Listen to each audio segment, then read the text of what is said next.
નમસ્કાર મિત્રો, મારી ગુજરાત ખબર ચેનલમાં તમારું સ્વાગત છે। મિત્રો, દેશ દુનિયાની તાજા ખબર જાણવા માટે અમારી ચેનલને મિત્રો તમે અત્યારે સબસ્ક્રાઇબ કરી દેજો।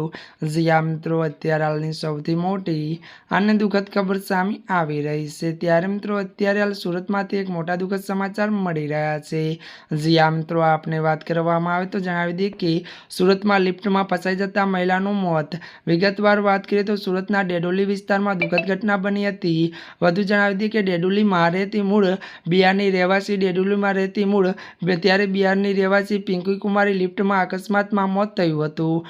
મળતી વિગતો અનુસાર વધુ જણાવી દઈએ કે ત્યારે મહિલાના સાડીનો છેડો ત્યારે લિફ્ટમાં ફસાઈ જતા તે ખીંચાઈ ગઈ હતી અને વધુ વાત કરીએ તે ગ્રાઉન્ડ ફ્લોર પરથી ત્યારે ચોથા માળે જઈ રહી હતી। પિંકી ત્યારે કુમારીના ત્યારે સ્થિત સિટી ત્યારે ઇન્ડસ્ટ્રીમાં કામ કરતી હતી અને અકસ્માત બાદ તરત જ ત્યારે લોકો મદદ માટે દોડી આવ્યા હતા, પરંતુ ત્યારે મિત્રો મહિલાને ત્યારે બચાવી શકી ન હતી। જ્યાં મિત્રો અત્યારની આ સૌથી મોટી અને દુઃખદ ખબર મળી રહી છે, ત્યારે મિત્રો આજના માટે આટલું જ। અમારી ચેનલમાં નવા હોય તો અમારી ચેનલને મિત્રો લાઇક, શેર અને સબસ્ક્રાઇબ કરી દેજો।